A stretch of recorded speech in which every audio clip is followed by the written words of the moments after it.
ஆமோஸின் தீர்க்க தரிசன புஸ்தகம் 9வது அதிகாரத்தினுடைய 12வது வசனம். அந்நாளிலே விழுந்து போன தாவீதின் கூடாரத்தை நான் திரும்ப எடுப்பித்து அதன் திறப்புகளை அடைத்து அதில் பழுதாய் போனதை சீர்படுத்தி பூர்வ நாட்களில் இருந்தது போல அதை ஸ்தாபிப்பேன் என்று இதை செய்கிற கர்த்தர் சொல்லுகிறார். ஆண்டவருடைய பிள்ளைகளே, ஆண்டவர் இந்த மாதத்திலே நமக்கு கொடுத்த வாக்குத்தத்தம், அதாவது இந்த 100 days 100 நாட்களும் ஆண்டவர் நமக்கு செய்ய போகிற ஒரு மிகப்பெரிய காரியம் என்னவென்றால், அந்நாளிலே நான் விழுந்து போன தாவீதின் கூடாரத்தை நான் திரும்ப எடுப்பித்து அதனுடைய திறப்புகளை அடைத்து அதிலே பழுதாய் போனதை சீர்படுத்தி பூர்வ நாட்களில் இருந்தது போல அதை ஸ்தாபிப்பேன் என்று கர்த்தர் வாக்கு கொடுக்கிறார். நிச்சயமாகவே ஆண்டவர் விழுந்து போன நம்முடைய குடும்பத்தை மறுபடியும் கர்த்தர் நிறுத்த போகிறார். விழுந்து போன வருமானத்தை ஆண்டவர் மறுபடியும் நமக்கு தருவேன் என்று கர்த்தர் வாக்கு கொடுக்கிறார். விழுந்து போன சரீர சுகத்தை ஆண்டவர் நமக்கு தருவேன் என்று கர்த்தர் வாக்கு கொடுக்கிறார். யாரெல்லாம் தங்களுடைய வாழ்க்கையிலே திரும்பி இனி நான் அந்த மாதிரி ஒரு சந்தோஷத்தை நான் பார்ப்பேனா, மறுபடியும் என் வாழ்க்கை இப்படி கட்டப்படுமா, மறுபடியும் அந்த காரியத்தை என் குடும்பமா செய்ய முடியுமா, நீங்கள் எந்த காரியத்தை குறித்து கலங்கி போயிருக்கிறீர்களோ, இது மனுஷனுடைய வார்த்தை அல்ல, இது கர்த்தருடைய வார்த்தை சொல்லுது. இல்ல, விழுந்து போன அந்த காரியத்தை நான் உனக்கு திரும்பவும் அதை சரி பண்ணி பாழா போனதை சீர்படுத்தி திறப்புகளை அடைச்சு பூர்வ நாளிலே இருந்தது போல அந்த சந்தோஷத்தை அந்த மகிமையை மறுபடியும் தருவேன் என்று கர்த்தராகிய ஆண்டவர் வாக்கு கொடுக்கிறார். இந்த வசனத்தை வார்த்தையை உரைக்கிற இஸ்ரவேலின் தேவனாகிய கர்த்தர் அவர் உறங்குவதும் இல்லை, அவர் தூங்குவதும் இல்லை. அவர் சொன்னதை செய்யும் அளவும் நம்மை கைவிடுவதும் இல்லை. அவர் நிச்சயமாய் திரும்ப எடுப்பித்து கட்டப் போகிறார். அவர் ஆமேன் சத்தமாய் சொல்லுங்கள். நம்முடைய குடும்பத்தை திரும்ப எடுப்பித்து கட்டப் போகிறார். நம்முடைய சரீரத்தை ஆண்டவர் திரும்ப கட்டுவேன் என்று கர்த்தர் வாக்கு கொடுக்கிறார். உங்க குடும்பத்தை ஆண்டவர் திரும்ப கட்டுவேன் என்று வாக்கு கொடுக்கிறார். இது நிச்சயம். இந்த 100 days ஜெபம் முடிகிறதற்குள்ளே ஒன்று நடக்க போகிறது. விழுந்த அத்தனையும் கர்த்தர் திரும்ப எடுத்து கட்ட போகிறார். திரும்ப விசுவாசிக்கிறவர்களுக்கு அப்படியே நடக்கும், ஆமோதிக்கிறவர்களுக்கு அப்படியே நடக்கும். ஆமேன். விழுந்து போன சகலவற்றையும் கர்த்தர் தருவேன். ஆமேன். கடந்த வாரத்திலே இந்த தாவீதினுடைய கூடாரம் அப்படின்னா, விழுந்து போன தாவீதினுடைய கூடாரம் அப்படின்னு ஆண்டவர் நம்மோடு பேசினார். அப்போ இந்த விழுந்து போன தாவீதினுடைய கூடாரம் அன்னைக்கு எப்படி மகிமையா இருந்துச்சு, இந்த தாவீதினுடைய கூடாரம் எப்படி ஸ்தாபிக்கப்பட்டுருச்சு, அது எவ்வளவு அழகா இருந்துச்சுன்றதை குறித்து போன வாரம் ஆண்டவருடைய பிரசன்னத்தோடு ஒப்பிட்டு உடன்படிக்கை பெட்டியை தாவீது தன்னுடைய தாவீதின் கூடாரத்திற்கு கொண்டு வர்றதற்கு அவர் எவ்வளவு சிரமப்பட்டாரு, எவ்வளவு பாதைகளில் கடந்து வந்தாரு, அந்த பிரசன்னத்தை நம்ம சுமந்து நம்முடைய வீட்டுக்குள்ள கொண்டு வரும்போது தாவீதினுடைய கூடாரம் திரும்ப ஸ்தாபிக்கப்படும் என்கிறதை குறித்து ஆண்டவர் நம்மோடு கூட பேசினார். ஆனா நேற்றைக்கு இரவில் இந்த வசனத்தை வச்சு நான் ஜெபம் பண்ணிட்டே இருக்கும்போது ஆண்டவர் இன்னொரு புறம் அப்படின்னா, இந்த கட்டப்பட்ட இந்த பிரசன்னம் தாவீதினுடைய கூடாரம் எப்படி உருவாச்சு அப்படின்னு பார்த்தோம். ஆனா இது எப்படி விழுந்துச்சு அப்படின்றதை இன்றைக்கு நம்ம ஒரு 3 காரியத்தை நம்ம தியானிக்க போகிறோம். நன்றாய் கவனிங்கள் ஆண்டவருடைய பிள்ளைகளே. ஆண்டவருடைய உடன்படிக்கை பெட்டிய தாவீது ஆடல் பாடலோடு சத்தத்தோடு தன்னையே மறந்து அப்படியே தனக்கு ட்ரெஸ் இல்லைன்னு கூட அவனுக்கு தெரியாம அப்படியே அந்த உடன்படிக்கை பெட்டிக்கு முன்னாடி ஆடி ஆராதிச்சு தன்னுடைய கூடாரத்துக்குள்ள உடன்படிக்கை பெட்டியை கொண்டு வந்து வைத்தான். அந்த உடன்படிக்கை பெட்டி வந்ததுக்கு பிறகு அவனுடைய யுத்தத்தில் வெற்றி கிடைத்தது. அவன் நிறைய ஆசீர்வாதத்தை பெற்றுக்கொண்டான். இப்ப என்ன நடக்குது அப்படின்னு சொன்னா, அந்த தாவீதுனுடைய கூடாரத்தில் இருக்கிற உடன்படிக்கை பெட்டிய தாவீது இப்பொழுது மரித்து போகிறார். இப்ப அவர் ஒரு ஆலயத்தை கட்டணும்னு நினைச்சாரு, ஆனா எல்லாத்தையும் சவதரிச்சு வச்சார். இப்ப அவருடைய மகனாகிய சாலோமன் அந்த ஆலயத்தை கட்டுகிறார். அந்த ஆலயத்தை கட்டின உடனே இப்ப அப்பா கட்டின கூடாரத்தை விட நான் கட்டின இந்த திருச்சபை, இந்த ஆலயம் மகா பிரம்மாண்டமா இருக்குன்னு சொல்லி அங்க இருந்து இப்ப உடன்படிக்கை பெட்டி எங்க வந்துச்சு அப்படின்னு சொன்னா, சாலோமன் கட்டின தேவ ஆலயத்திற்குள்ள வந்துச்சு. ஆனா இந்த சாலோமன் கட்டின தேவ ஆலயத்திற்குள்ளே வர்றதுக்கு வருஷத்துக்கு முன்னாடி தாவீதுக்கு ஆண்டவர் நிறைய ப்ராமிஸ் பண்ணியிருந்தார். இல்ல, நான் உன்னுடைய சன்னதியை நான் நிலைப்படுத்துவேன், இந்த 12 கோத்திரத்தையும் நான் ஆசீர்வதிப்பேன்னு ஆண்டவர் சொல்லியிருந்தார். ஆனா இந்த சாலோமன் அப்படின்னா தாவீதுனுடைய மகனாகிய சாலோமனுடைய சில பாவங்கள், சில தவறுகள் என்ன பண்ணுச்சுன்னா, அவனுடைய மகன் யெரொபெயாம் வர்றாரு பாருங்க. அந்த யெரொபெயாம் இப்போ அவனுடைய ரெகோபெயாம் யெரொபெயாம் அப்படின்னு 2 பேர் இருக்காங்க. ரெகோபெயாம் என்கிறது தாவீதுனுடைய சாலோமனுடைய மகன். ஆனா ரெகோபெயாம் என்கிறது அந்த நாட்டிலே இருக்கிறதுலே ஒரு பிரதிநிதி. இப்போ ஆண்டவர் அந்த ஊர்ல இருக்கிற வயதானவர்கள் எல்லாம் வர்றாங்க. இந்த சாலோமனுடைய மகனிடத்துல என்ன கேட்கிறாங்க அப்படின்னு சொன்னா, உங்க அப்பா பாரமான நுகத்தை எனக்கு வச்சாரு அப்படின்னா, சாலோமன் இப்ப இறந்துட்டான், ஆனா எங்களுடைய நுகத்தை கொஞ்சம் லெகுவாக்கணும் அப்படின்னு கேட்டாங்க. கேட்ட உடனே இவன் என்ன சொல்றான்னா, சரி போயிட்டு 3 நாள் தாண்டி வாங்க அப்படின்னு சொன்ன உடனே வயசானவங்கள்ட்ட எல்லாம் கூப்பிட்டு கேட்கிறாங்க. இந்த மாதிரி கேட்கிறாங்களே என்ன சொல்றதுன்னு உடனே வயதானவர்கள் என்ன சொல்லிட்டாங்கன்னா, அவங்க கேட்கறது உண்மைதான், உங்க அப்பா எவ்வளவு சம்பாதிச்சாரு, எவ்வளவு பெரிய ஆளா இருந்தாரு, ஆனா அவர் சாகிற கண்டிஷன்ல பணம் பத்தாம போய் அவர் ரொம்ப வறுமை கோட்டுக்குள்ள போய் ஜனங்களை ரொம்ப கஷ்டப்படுத்தினாரு, நிறைய வரி எல்லாம் வாங்கிட்டாரு, அதனால நீங்க இதை கொஞ்சம் கிளியர் பண்ணுங்கன்னு சொல்லி பெரியவங்க சொன்னாங்க.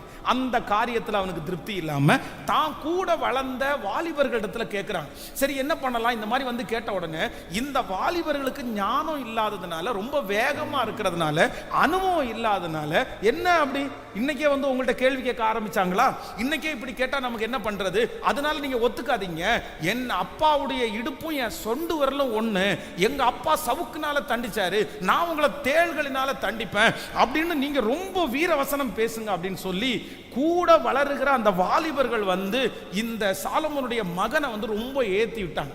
உடனே இவன் என்ன பண்றான்னா, 3 நாள் தாண்டி அவங்க எல்லாம் என்ன டிசைட் பண்ணீங்க, என்ன சொல்ல விரும்புறீங்கன்னு சொன்ன உடனே இவர் என்ன சொல்லிட்டார் அப்படின்னு சொன்னா, நான் இப்படிதான் சொல்லுவேன், எங்க அப்பாவுடைய இடுப்பு என் சுண்டு வரலுக்கு சமம், எங்க அப்பா சவுக்குனால தண்டிச்சாரு, நான் உங்களை தேளுனால தண்டிப்பேன்னு சொன்ன உடனே அந்த இடத்துல இதுவரையிலும் 12 கோத்திரமாய் கட்டப்பட்ட தாவீதினுடைய கூடாரம், இந்த தாவீதினுடைய கூடாரம் என்கிறது 12 கோத்திரம், இந்த 12 கோத்திரமும் சேர்ந்துதான் ஒரு தாவீதினுடைய கூடாரமா எருசலேமில் தேவனுடைய ஆலயத்துல கர்த்தரை ஆராதிச்சாங்க. இப்போ இந்த விஷயம் நடந்த உடனே இப்போ என்ன நடக்குது அப்படின்னு சொன்னா, 10 கோத்திரங்கள் ரெகோபெயாமை பார்த்து, இல்ல தாவீதினிடத்துல எங்களுக்கு பங்கும் சுதந்திரமும் இல்லை, தாவீதுக்கும் எங்களுக்கும் சம்பந்தமே இல்லை, நீ உன் குடும்பத்தை பார்த்துக்கோ, நான் எங்க வீட்டுக்கு போறோம்னு சொல்லி 10 குடும்பம் தனியா பிரிஞ்சிருச்சு, 2 கோத்திரம் தனியா பிரிஞ்சிருச்சு. அப்படியே ஒன்னா இருந்த அந்த தாவீதினுடைய கூடாரம் இப்ப பிரிஞ்சு யூதாவுக்கு, யூதான்றது 2 கோத்திரம், எருசலேம் அப்படின்றது அடுத்த 10 கோத்திரம், அவங்க இஸ்ரவேல் என்கிறது 10 கோத்திரமாகவும், இந்த யூதான்றது இது பென்யமின் அப்படின்னா இந்த தாவீதினுடைய யூதா கோத்திரம் இது தனியாக அவனுடைய வீடு அதோடு இடிந்து விழுந்து, அதற்கு பிறகு 2 ஆராதனை, 2 ராஜாக்கள், 2 தெய்வம் அப்படின்றது மாதிரி அப்படியே பிரிஞ்சு போயிடுச்சு. அப்போ இந்த விழுந்து இவ்வளவு தூரம் கட்டப்பட்ட இந்த தாவீதினுடைய கூடாரம், இவ்வளவு பிரசன்னமாய் சுமந்து கொண்டு வந்திருக்கிற இந்த தாவீதினுடைய கூடாரம் விழுந்து போறதற்கு காரணமான ஒருத்தர் யார் அப்படின்னு சொன்னா, வேதம் சொல்லுகிறது சாலோமன் என்கிற ராஜா. சாலோமனை குறித்து நம்ம நிறைய காரியத்தை, நல்ல காரியத்தை நம்ம தியானிப்போம். சாலோமனுடைய ஞானம், அந்த பிள்ளையை கொல்லுகிறது, ஒரு பிள்ளையை இரவு நேரத்தில் படுத்து தூங்கி ஒரு அம்மா அந்த பிள்ளை மேலே விழுந்து அந்த குழந்தை செத்து போயிருச்சு, உயிரோடு இருக்கிற பிள்ளைக்காக 2 தாயார் வழக்காடும் போது அந்த சாலோமன் பார்த்தீங்க அப்படின்னா ரொம்ப அழகா ஞானமா சொல்லி அந்த இடத்துல ஒரு பெரிய பேர் வாங்கிட்டாரு. அதே போல ஆண்டவருடைய சமூகத்தில் போய் உட்கார்ந்து ஞானத்துக்காக ஜெபம் பண்ண உடனே அவருக்கு ரொம்ப ஞானம் வந்துச்சு. அந்த ஞானத்தினால கிட்டத்தட்ட 7.5 வருஷம் சர்ச்சை கட்டி முடிச்சாரு. அதற்கு பிறகு அவருடைய வீட்டை கட்டுறதுக்கு 13 வருஷம் அவர் செலவு பண்ணாரு. நிறைய மாளிகையை கட்டினாரு, பெரிய பெரிய கோபுரங்களை கட்டினாரு.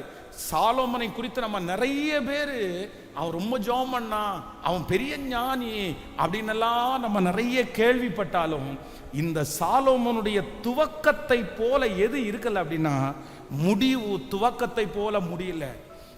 அவனுடைய துவக்கம் என்ன தெரியுமா? சாலோமனுடைய நாட்களிலே வெள்ளி ஒரு பொருட்டாக எண்ணப்படவில்லை.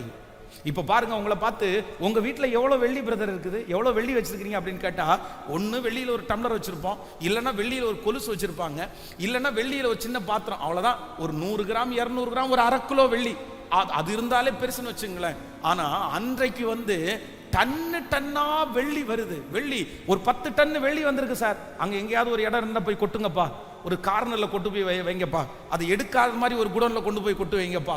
அந்த அளவிற்கு சாலோமன் உச்சகட்ட கோடீஸ்வரனா இருந்தான், உச்சகட்ட பணக்காரனா இருந்தான். அவனுக்கு இல்லாதது எதுவுமே இல்லை.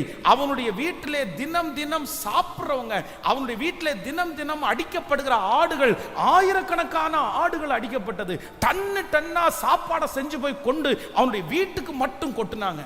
ஆனா அவ்வளவு கோடீஸ்வரனா இருந்த மனுஷன் கடைசி நேரத்தில் தன்னுடைய ராஜாங்கத்தை ரன் பண்ண முடியாம, தன்னுடைய ஆபீஸை ரன் பண்ண முடியாம, தன்னுடைய குடும்பத்தை ரன் பண்ண முடியாம, ஜனங்களிடத்திலிருந்து வரி வசூலித்து அவர்கள் நொந்து போகிற அளவிற்கு ஏழையாய், பரம ஏழையாய் மாற்றப்பட்டான்.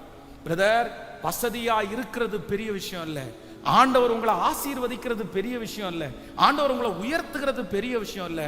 ஆனா கர்த்தர் கொடுத்திருக்கிற உயர்வை, கர்த்தர் கொடுத்திருக்கிற செழிப்பை தக்க வைக்கிறதுன்னு ஒரு அபிஷேகம் இருக்கு பாருங்களேன்.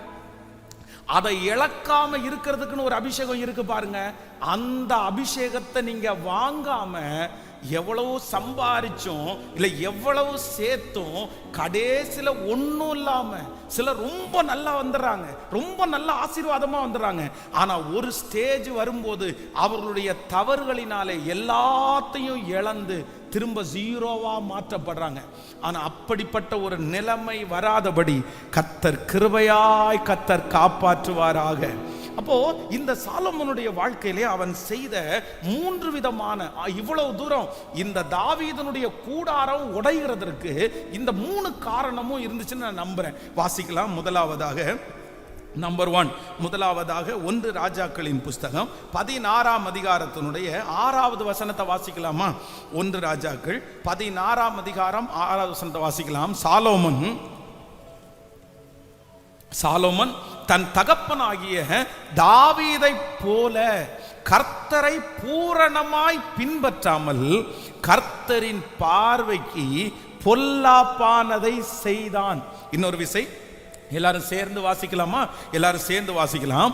சாலோமன் தன் தகப்பனாகிய தாவீதை போல கர்த்தரை பூரணமாய் பின்பற்றாமல் கர்த்தரின் பார்வைக்கு பொல்லாப்பானதை செய்தான். எல்லாம் நல்லா கவனிங்க ஆண்டவருடைய பிள்ளைகளே. இந்த இடத்துல கர்த்தர் இந்த சாலோமனையும் தாவீதையும் ஆண்டவர் கம்பேர் பண்றாரு. தாவீதையும் சாலோமனையும் கர்த்தர் ஒப்பிட்டு பாராரு. எப்பா, நீ உங்க அப்பா மாதிரி இல்லை, நீ உங்க அப்பா மாதிரி இல்ல. உங்க அப்பா என்னை எப்படி சேவிச்சார் தெரியுமா? உங்க அப்பா என்னை எவ்வளவு நேசிச்சார் தெரியுமா? உங்க அப்பா என் கூட எவ்வளவு இருந்தார் தெரியுமா? உங்க அப்பா தான் உனக்கு ஆலயத்திற்கு உண்டான சகலத்தையும் கொடுத்தாரு, உனக்கு அஸ்திபாரம் போட்டு கொடுத்தது உன்னுடைய தகப்பனார். நீ இந்த ராஜாங்கத்தில் உட்கார்றதுக்கு காரணம் உன்னுடைய தகப்பனார். ஏன் அப்படின்னா, என்ன நல்லா கவனிங்க, இந்த சாலோமன் என்கிற இந்த மனுஷன் அப்படியே அப்படின்னா அவங்களுடைய வம்ச ரீதியா அரையணையிலே உட்காரக்கூடிய தகுதி உள்ளவன் அல்ல, தகுதி உள்ளவன் அல்ல.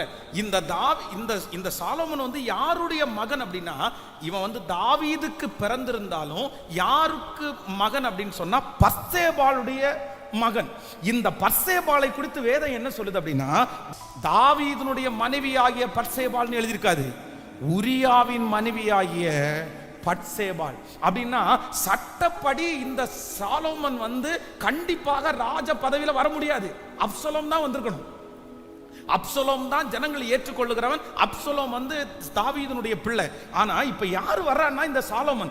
ஏன் வர்றான் அப்படின்னு சொன்னா, இந்த பத்சேபாளை நிறைய பேர் ரொம்ப தப்பா அப்படின்னு சொன்னா, நீ என்னதான் இருந்தாலும் அங்கிருந்து வந்தவா தானே, நீ என்னதான் இருந்தாலும் உரியாவனுடைய மனைவி தானே, இப்படிப்பட்ட நிறைய அவச்சொல்ல அவளுடைய தலை மேல இருந்ததுனால எப்படியாவது ஒரு பையனை, நம்ம பையனை ராஜாவா மாத்தணும், நீங்க ப்ராமிஸ் பண்ணீங்கல்ல, நீங்க சாலோமனை ராஜாவா மாத்தணும்னு சொல்லி பத்சேபாளுடைய இன்ஃப்ளூயன்ஸ் சாலோமனை ராஜாவாக்குறதுக்கு நிறையவே இருந்துச்சு.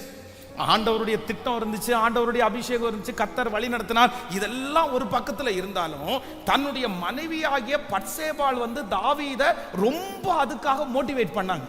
அப்போ இவன் வந்த இடம் இவன் அரசாங்கத்திற்கு தகுதியானவன் அல்ல. அரசாங்கத்திலே ராஜ சமூகத்தில் உட்காரும் போது என்ன ஜெபிக்கிறார் அப்படின்னா, நான் இந்த ஜனங்கள் மத்தியிலே போக்கும் வரத்துமா இருக்கிறேன், நான் சின்ன பிள்ளையா இருக்கிறேன், இந்த ஜனங்களை நடத்துவதற்கு எனக்கு ஞானம் பத்தாது. ஞானம் இல்லை, பின்னணி இல்லை, எதுவுமே இல்லாத இந்த சாலோமனை ஆண்டவர் எடுத்து எங்க கொண்டு வந்தாருன்னா ராஜாவா அபிஷேகம் பண்ணாரு. ஆனா இந்த சாலோமன் செய்த மிகப்பெரிய தவறு என்ன அப்படின்னா, வேதம் சொல்லுகிறது, சாலோமன் தன் தகப்பனாகிய தாவீதை போல கர்த்தரை பூரணமாய் பின்பற்றாமல், சொல்லுங்க, எப்படி பின்பற்றலையாமா? எப்படி பின்பற்றலையாமா? இன்றைக்கு இருக்கிற நிறைய கிறிஸ்தவர்கள் என்று சொல்லுகிறவங்க என்ன செய்யறது இல்லைன்னா, கர்த்தரை பின்பற்றாங்க, கர்த்தரை பின்பற்றாங்க. ஆனா எப்படி பின்பற்றல அப்படின்னு சொன்னா, பூரணமாய் பின்பற்றல, பூரணமாய் பின்பற்றல. தேவைக்குன்னா ஆண்டவர்கிட்ட வர்றாங்க, பிரச்சனைன்னா ஆண்டவர்கிட்ட வர்றாங்க, வியாதின்னா ஆண்டவரிடத்துல வராங்க. நான் சொல்றேன், வியாதிக்காக ஆண்டவரிடத்துல வருவது தவறல்ல, பிரச்சனைக்காக ஆண்டவரிடத்துல வருவது தவறல்ல. பிரச்சனைக்காக ஆண்டவரிடத்துல கண்டிப்பா வரணும், தேவைக்காக ஆண்டவரிடத்துல கண்டிப்பா வரணும். ஆனா ஒண்ணு நினைச்சுக்குங்க, ஆண்டவரை உங்க வாழ்க்கையில வெறும் ஊறுகா மாறி தயவு செய்து நீங்க நிறைய பேர் வச்சுக்காதீங்க.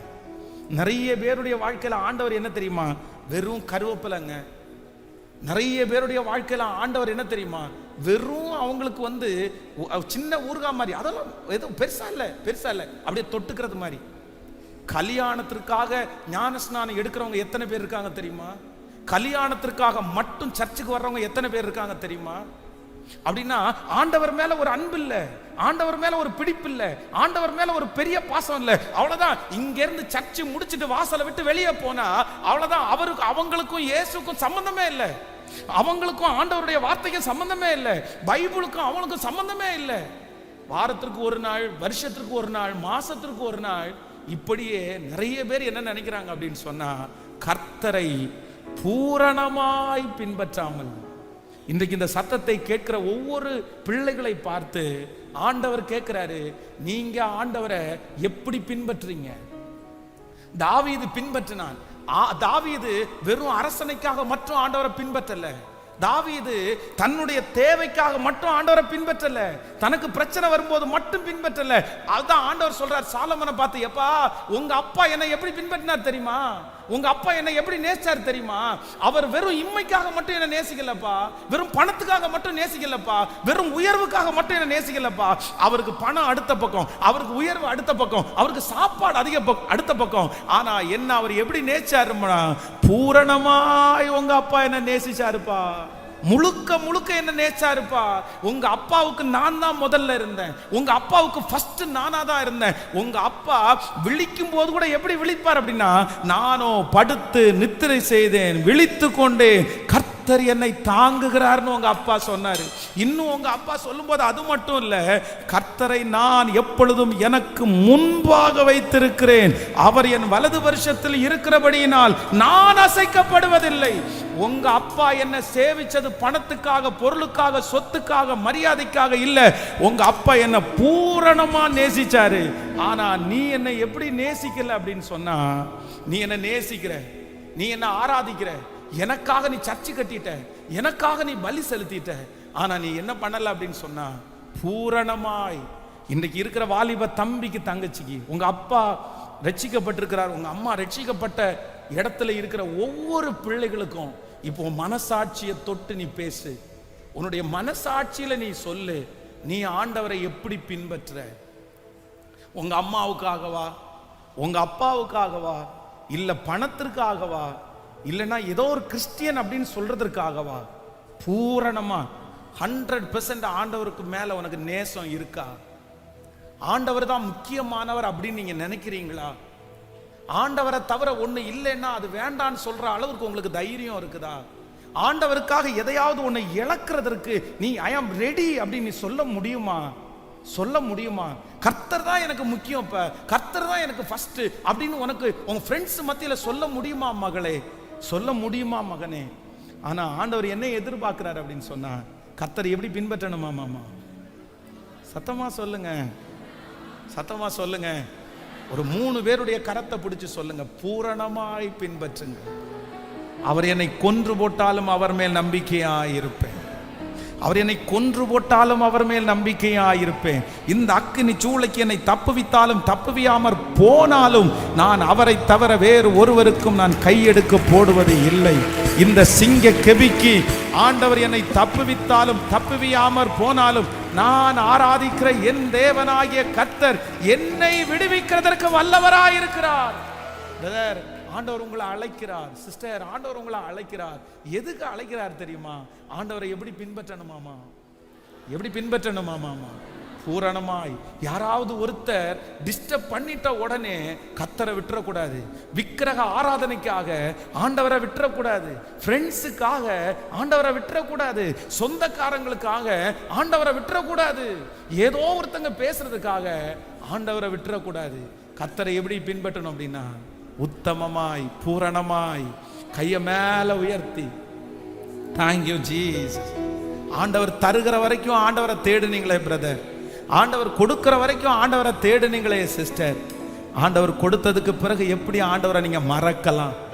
ஆண்டவர் உங்களுக்கு தந்ததுக்கு பிறகு ஆண்டவரை நீங்க எப்படி மறக்கலாம்? நீங்க பார்க்கிற எல்லாமே ஆண்டவர் தானே உங்களுக்கு ப்ரொவைட் பண்ணாரு, கர்த்தர் தானே உங்களுக்கு தந்தாரு. உங்க அழுகையை அவர் கேட்டார், உங்க கண்ணீருக்கு அவர் பதில் கொடுத்தார், உங்க அலைச்சல்களை ஆண்டவர் அறிஞ்சிருந்தார், உங்க பிரயாசத்தை கர்த்தர் அறிஞ்சிருந்தார். ஒன்றுமே இல்லாத இடத்திலிருந்து இந்த சாலோமனை கொண்டு வந்தது போல இந்த சத்தத்தை கேட்கிற நிறைய பேரை ஆண்டவர் அப்படிதான் கொண்டு வந்தாரு. ஆனா இன்னைக்கு கர்த்தரை பூரணமாய் பின்பற்றாமல், பூரணமாய் பின்பற்றாமல், பூரணமாய் பின்பற்றாமல், ஹல்லேலூயா, ஆமென். அதான் ஆண்டவர் சொல்றாரு, உங்க வாயினால நீங்க என்ன துதிக்கிறீங்க, ஆனா உங்க இருதயமும், இருதயம் எப்படி இருக்காமா? சத்தமா சொல்லுங்க. வாயினால துதிக்கிறாங்க, வாயினால துதிக்கிறாங்க, ஆனா இருதயம் யாரோட ஒட்டல? இருதயம் ஆண்டவரோட ஒட்டல. காலில் புண்ணு வந்ததுக்கு அப்புறம் சர்ச்சுக்கு வந்தாச்சு. இல்ல வர்றது தப்புன்னு சொல்லல, நல்லதுதான். புண்ணு வந்ததுக்கு அப்புறமாவது ஆண்டவரத்தை தேடி வரணும் இல்ல, அதுவும் கர்த்தர் உங்களோட இருக்கிறதுக்கு அடையாளம் தான். புண்ணு வந்ததுக்கு அப்புறமும் வரலன்னா தான் அது கர்த்தர் உங்களோட இருக்கிறதுக்கு அர்த்தம் இல்லை. அது ஆனா நிறைய பேருக்கு என்ன தெரியுமா, எங்க இருந்து ஆண்டவர் இவ்வளவு தூரம் கொண்டு வந்தாரு. நான் வெறும் ஆண்டவரை சிலர்லாம் அவ்வளோ புகழ்வாங்க அப்படின்னா, பாஸ்டர் தப்பா இல்லை, புகழ்றது எதுக்கு புகழ் தெரியுமா? அவங்களுக்கு ஏதோ ஒரு காரியம் ஆகணும், ஏதோ ஒரு காரியம் நடக்கணும் அப்படின்னா. உண்மையான பாசம்லாம் இல்லை, உண்மையான பிரியம்லாம் இல்லை. என்ன அப்படின்னு சொன்னா, அப்படியே சைடுக்குள்ள என்ன இருக்கும் அப்படின்னா, ஒரு தேவை ஏதாவது ஒன்று இருக்கும். அதுக்கு என்ன பண்ணணும்னா, இப்ப என்ன பண்ணி தான் ஆகணும், ஒரு ப்ளீஸ் பண்ணி தான் ஆகணும். சிலரெல்லாம் அழுகிறத பார்த்தா அப்படி, ஆண்டவரே ஏன் இறங்க மாட்டேங்கிறீங்க, இவ்வளவு பெரிய அழுகைக்கு நீங்க இறங்காம இருக்கு. அத்தனையும் நடிப்பு, அத்தனையும் நடிப்பு, அத்தனையும் வெளி வேஷம். ஆனா உள்ளுக்குள்ள,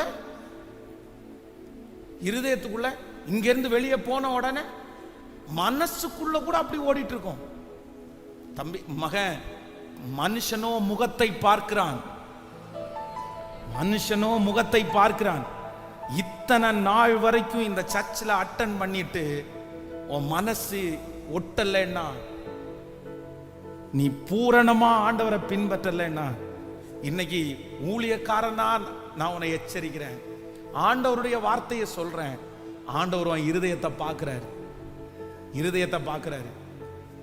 அம்மாவுக்காக, அப்பாவுக்காக, சொந்தங்களுக்காக சொல்றதெல்லாம் விட்டுட்டு, தேவைக்காக சொல்றதை விட்டுட்டு, படிப்புக்காக சொல்றதை விட்டுட்டு, யாருக்காக சொல்லணும் அப்படின்னா, உம்மை பூரணமாய்.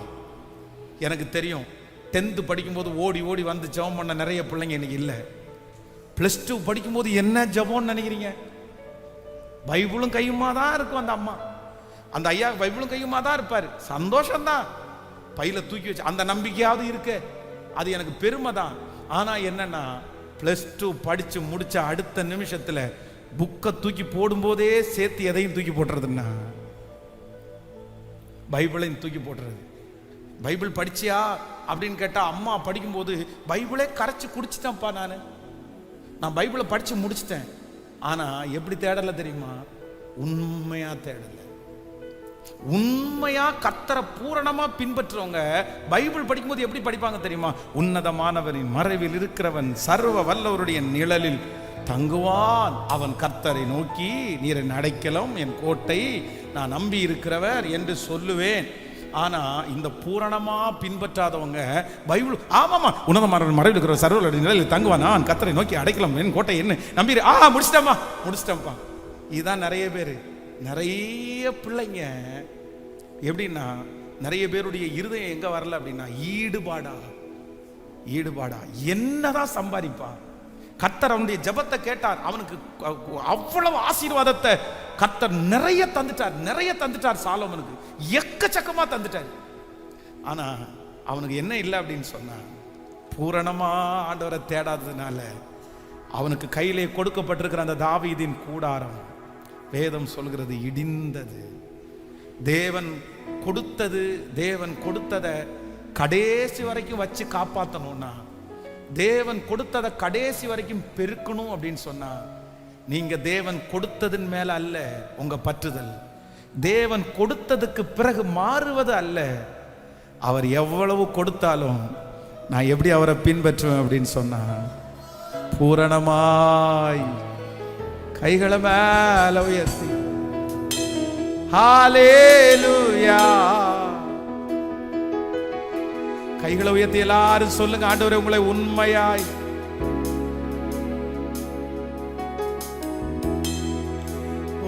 நீர் மாத்திரம் போதும், நீர் மாத்திரம் போதும், நீர் மாத்திரம் போதும்,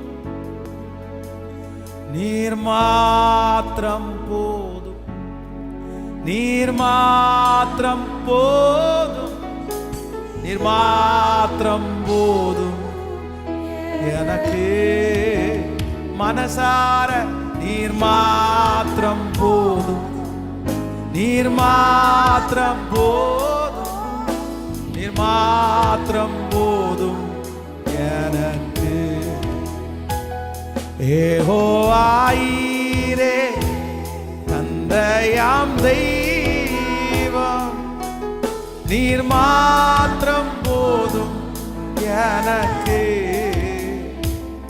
யெகோவா ராஃபா சுகம் தரும் தெய்வம்,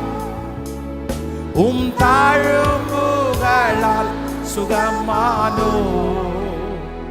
யெகோவா ஷமா என் கூட இருப்பீ, என் தேவையெல்லாம் சந்திப்பே. கைகளை உயர்த்தி நீர் மாத்திரம் போதும், நீர் மாத்திரம் போதும், நீர் மாத்திரம் போதும். எல்லாரும் சேர்ந்து சத்தத்தை உயர்த்தி நீர் மாத்திரம் போதும், நீர் மாத்திரம் போதும், நீர் மாத்திரம் போதும் எனக்கு. ஹல்லேலூயா. ஆண்டவர் உங்களுடைய இன்டென்ஷன் அப்படின்னா உங்களுடைய நோக்கம், உங்களுடைய நோக்கத்தை ஆண்டவர் ரொம்ப கவனிக்கிறார். ஹலோ, மற்றவங்க இதை கவனிக்க மாட்டாங்க. நீங்க என்ன ஒரு நோக்கத்தோட வர்றீங்கன்றது மற்றவங்களுக்கு தெரியாது. ஆனா ஆண்டவரை பொறுத்த வரைக்கும் நீங்க அவருடைய சமூகத்திற்கு வரும்போது முதல்ல அவருடைய கண்ணுக்கு என்ன தெரியும் அப்படின்னு சொன்னா, உன்னுடைய நோக்கம் சொல்லுங்க, உன்னுடைய பர்பஸ் என்ன, நீ என்ன பர்பஸுக்காக வர, என்ன நோக்கத்துக்காக வர. வேதாகம கல்லூரியில் படிக்கும்போது அந்த வேதாகம கல்லூரியிலே ஒரு ஸ்டூடெண்ட், அந்த ஸ்டூடெண்ட் தான் வெளியில பிரேயர் ஸ்கூல் ஊழியம் நடத்த போறாரு. அந்த பிரேயர் ஸ்கூல் ஊழியம் நடத்த போற அந்த வீட்டில் பார்த்தீங்க அப்படின்னு சொன்னா 2 பொம்பளை பிள்ளைங்க இருக்காங்க. அந்த 2 பொம்பளை பிள்ளைகளும் பார்த்தீங்க அப்படின்னு சொன்னா அந்த சர்ச்சுக்கு வர்றதுன்னு பாத்தீங்கன்னா அப்படி அப்படி அப்படி. இவங்க படிப்பாங்களா படிக்க மாட்டாங்களா என்ன பண்ணுவாங்கன்னு தெரியும். எந்த மீட்டிங் வச்சாலும் 2 பிள்ளைங்கள் இருப்பாங்க. என்ன வந்தாலும் அந்த 2 பிள்ளைங்க வரும்போது அந்த அந்த பைபிள் காலேஜ் ஸ்டூடெண்ட் அவர் ஏதாவது உபவாசத்துல இருந்தா கஞ்சி வரும், விதவிதமா வரும், அப்படியே ரொம்ப செஞ்சுட்டே இருந்தாங்க. அப்போ எல்லாரும் என்ன புகழ்ந்தாங்க அப்படின்னு சொன்னா, சார் ஊழியக்காரனை இந்த பிள்ளைங்க எப்படி, இந்த பிள்ளைங்க 2 பேருமே இந்த சர்ச்சுக்கு வர்றது எப்படி, எல்லா பாஸ்டர் சொல்றாரு எல்லா யூத்துக்கும் இவங்க 2 பேரும் எடுத்துக்காட்டு, 2 பேரும் உதாரணம், இந்த பிள்ளைகளை பார்த்து மாறுங்க, இந்த பிள்ளைகளை பார்த்து திருந்துங்க எல்லாம் சொல்லியாச்சு. எல்லாத்தையும் கைத்தட்டுதல் எல்லாம் வாங்கியாச்சு. ஆனா அந்த 3rd இயர் முடிச்சு அந்த பைபிள் காலேஜ் ஸ்டூடெண்ட்டுக்கு இப்ப கல்யாணம் ரெடி ஆயிடுச்சு. அந்த கல்யாணம் முடிஞ்சிருச்சோ இல்லையோ, அவங்க 2 பேரும் அந்த சர்ச்சுக்கு வரத கொஞ்சம் கொஞ்சமா குறைச்சிட்டாங்க, பேக் அடிச்சிட்டாங்க, பின்னாடி போயிட்டாங்க. ஊழியம் இல்லை, ஜெபம் இல்லை, எதுவுமே பண்ணல. அப்புறம் அவங்க இஷ்டத்துக்கு போய் ஒரு திருமணம் பண்ணி முடிச்சிட்டாங்க. அப்ப என்னன்னா, இத்தனை நாளும் அவங்க 2 பேருடைய மனசுக்குள்ள கர்த்தரை தேடினது யாருக்கு சொல்லுங்க? கர்த்தரை தேடினது யாருக்கு? ஃபேக்கா. நம்முடைய திருச்சபையில் 5 மணி ஜெபம் நடந்துட்டு இருக்கும் போது கவுட்டுச்சாலையில இருந்து ஒரு தம்பி வருவான், வாலிப தம்பி. 4:30 மணிக்கு கதவை திறக்கிறது முன்னாடி கதவு வாசல்ல நிற்பான். 4:30 அவனை பார்த்து பிரமிச்சிட்டேன். 1 மாசம் 2 மாசம் இல்லை, கிட்டத்தட்ட 8 மாசம் கண்டினியூவா வந்தான், ஒரு நாள் கூட தவறாம. அவனுடைய அந்த காலையில 4 மணிக்கு ஒரு வாலிப பையன் 4:30 மணிக்கு எழுந்து வரதுன்றது எவ்வளவு பெரிய சவால். அவனை பார்த்து சொன்னேன், அப்ப எல்லாம் சின்ன ஒரு கேமரா வச்சு வீடியோ பண்ணுவோம். 8 மாசம் இவன் கண்டினியூவா வர்றதை பார்த்து அந்த சின்ன கேமரா அவன் கையில கொடுத்துட்டு, இனி நீ தாண்டா அந்த பொறுப்பு அப்படின்னு சொல்லி அவன் கையில கொடுத்தேன். அவன் அந்த பொறுப்புல இருந்தான். அடுத்த ஒரு 2 மந்த்ஸ்ல அதுக்கப்புறம் கேமராவில் இருக்கிறவன் எல்லாத்தையும் எடுத்து ஆப்ரேட் பண்ணா, எல்லாருக்கும் சொன்னா, அப்படியெல்லாம் அவனுடைய கேரக்டர் கொஞ்சம் கொஞ்சமா வித்தியாசமாக தெரிஞ்சிச்சு. ஆனா திருப்பி அதற்கு பிறகு அவன் ஒரு பொண்ணை கல்யாணம் பண்றான். அந்த பிள்ளையும் காலையில் 5 மணி ஜெபத்துக்கு வருவா. அவன் நம்முடைய சர்ச் பிலிவர் இல்லை, இன்னொரு திருச்சபையினுடைய பிலிவர். ஆனா ஒரு 2 மந்த்ஸ் தாண்டி அவன் திரும்பி சர்ச்சுக்கு வரல. தேடின நான் அவனை, எங்க போனான்னு தேடினான். ஒரு நாள் வந்துட்டான். வந்த உடனே ஏன் 2 மந்த்ஸா வரலன்னு கேட்டேன். எனக்கு மேரேஜ் ஆயிடுச்சு அப்படின்னு சொன்னான். நீ யாரை கல்யாணம் பண்ண, யாரு பொண்ணு, என்கிட்ட ஒரு வார்த்தை சொல்லலன்னு சொன்ன உடனே இந்த சோன்சோ அந்த பிள்ளையினுடைய பேரை சொல்லி, இவளை தான் நான் கல்யாணம் பண்ணேன். ஐயோ இவளை நல்லா தெரியுமே, இவ கிறிஸ்தவ பொண்ணாச்சு, எங்க வச்சு கல்யாணம் நடந்துச்சு, சர்ச்சில் வச்சு தான் நடந்துச்சு, எல்லாமே ஓகே. அப்ப ஏன் என்கிட்ட ஒரு வார்த்தை சொல்லல? அப்படியே முழிச்சான். அப்புறம் என்ன தெரிஞ்சிட்டேன்னா, அந்த பொண்ணுக்கு நம்ம சர்ச்சு தெரியும், அவங்க அம்மா அப்பா நம்ம சர்ச்சுக்கு ஃபர்ஸ்ட் வந்திருக்காங்க, இன்னொரு சர்ச்சில் அவங்க பிலிவரா இருக்காங்க.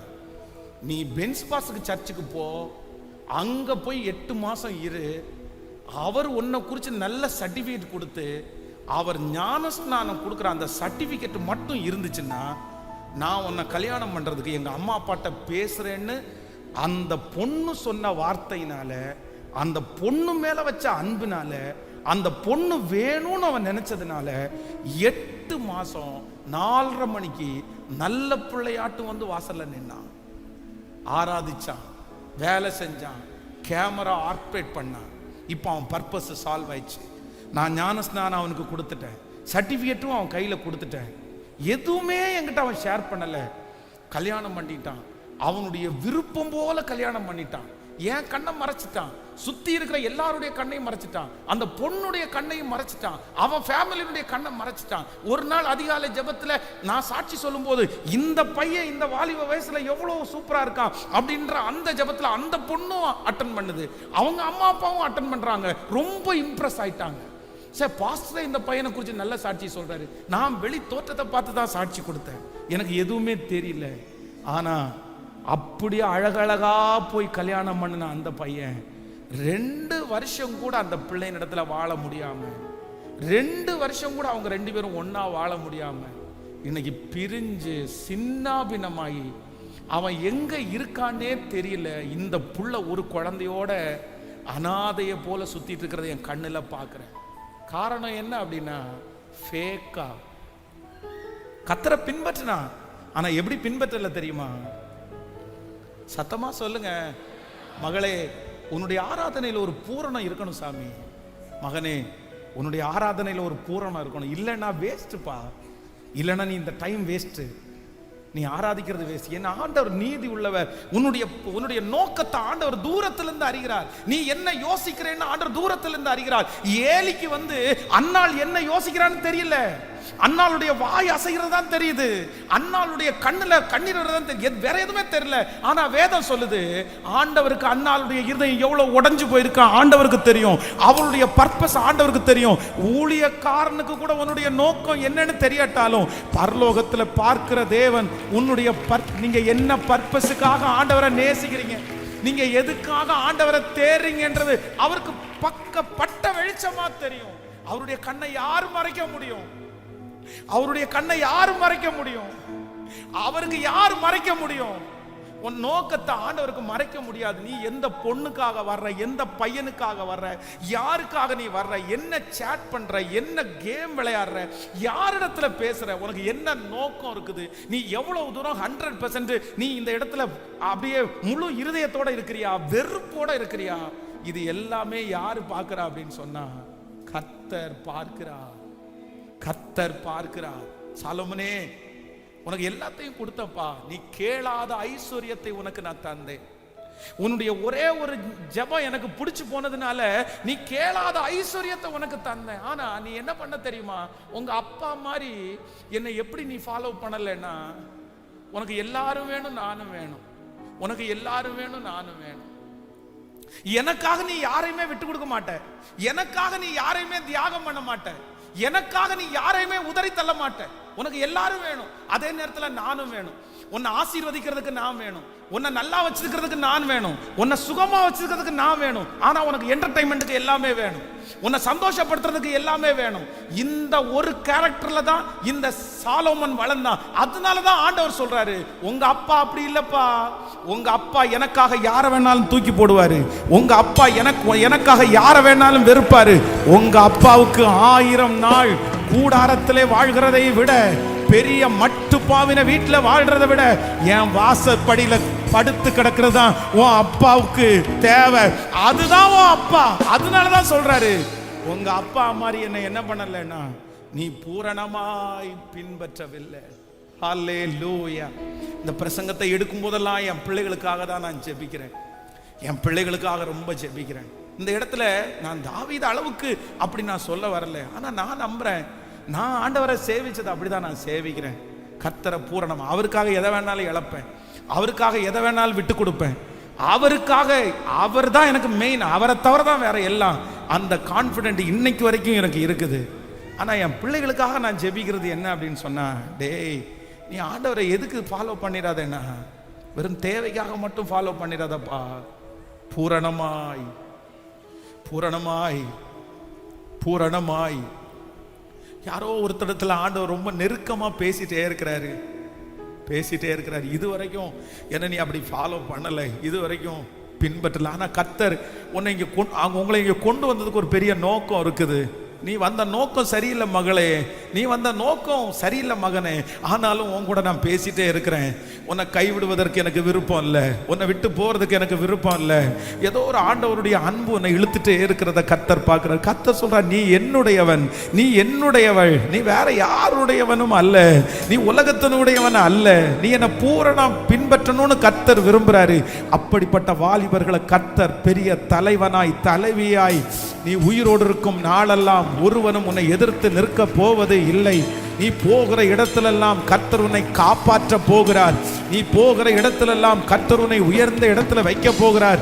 கைகளை உயர்த்தி சத்தமாய் சொல்லுங்க, இயேசுவே நீர் எங்களுக்கு போதும், நீர் எங்களுக்கு போதும், நீர் எங்களுக்கு போதும், நீர் எங்களுக்கு போதும், நீர் எங்களுக்கு போதும், நீர் எங்களுக்கு போதும்,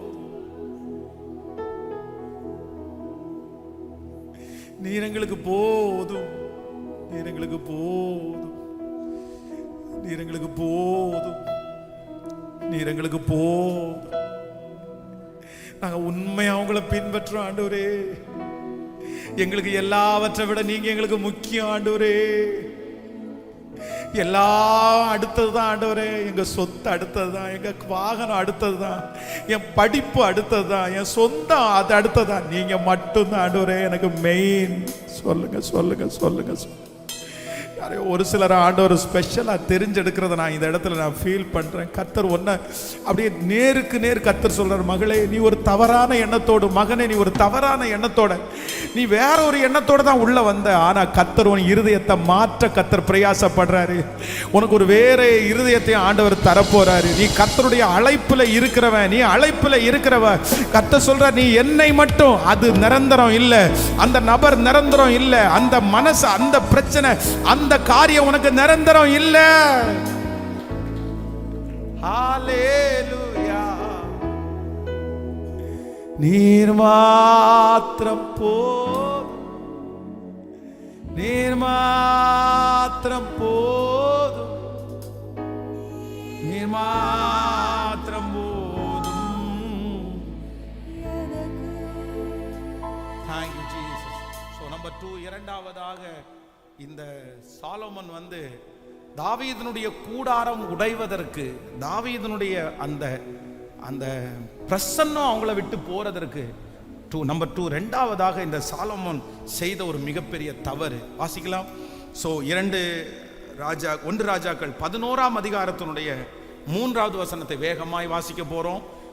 1 ராஜாக்கள் 11:3. அவனுக்கு பிரபுக்கள் குலமான 700 மனையாட்டிகளும் 300 மறுமனை ஆட்டிகளும் இருந்தார்கள். அவனுடைய ஸ்திரீகள் அவன் இருதயத்தை வழுவி போக பண்ணினார்கள். இன்னொரு விஷயம் கூட வாசிக்கலாம். அவனுக்கு பிரபுக்கள் குலமாக 700 மனையாட்டிகளும் 300 மறுமனை ஆட்டிகளும் இருந்தார்கள். அவனுடைய ஸ்திரீகள் அவன் இருதயத்தை வழுவி போக பண்ணினார்கள். 4வது வசனத்தை வாசிக்கினால், சாலோமன் வயது சென்ற போது அவனுடைய மனைவிகள் அவன் இருதயத்தை அந்நிய தேவர்களை பின்பற்றும்படி சாய பண்ணினார்கள். அதனால் அவனுடைய இருதயம் அவன் தகப்பனாகிய தாவீதின் இருதயத்தை போல கர்த்தரோடு உத்தமமாய் இருக்கவில்லை. கவனிங்க, அன்னைக்கு ராஜாக்கள் எல்லாருமே ராஜாக்களை கல்யாணம் பண்றதுக்கு நிறைய பேர் ஆசைப்பட்டாங்க. ஏன் அப்படின்னா, ராஜாக்களை கல்யாணம் பண்ணி குழந்தைய பெத்தெடுத்தா அந்த குழந்தைகளுக்கு எந்த கஷ்டமும் இல்லை. அவங்களுக்கு ஃப்ரீ எஜுகேஷன், அவங்களுக்கு நல்ல பிஸ்னஸ், அவங்களுக்கு நல்ல வசதி. அதனால ராஜா கல்யாணம் பண்றாருன்னு சொன்னா போதும் அந்த திருமணத்திற்கு ஒத்துக்கிறவங்க நிறைய பேர் இருந்தாங்க.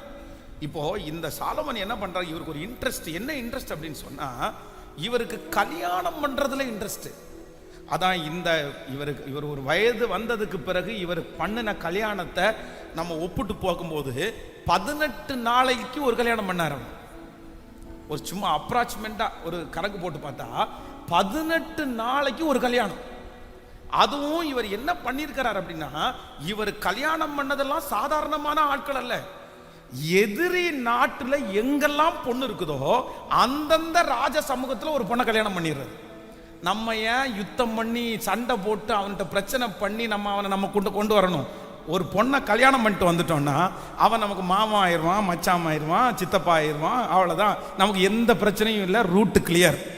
மாமா அனுப்பி விடுங்க, மச்சான் அனுப்பி விடுங்கன்னு முடிஞ்சிடும். அப்படி 1000 கல்யாணம் பண்ணான். 1000 மேரேஜ். நல்லா கவனிச்சுங்க. இவன் ஒரே ஒரு விஷயத்துல இவன் வீக். இந்த விஷயம் இவனுக்கு ரொம்ப அப்படின்னா அது மேற்கொள்ளாத விஷயம்.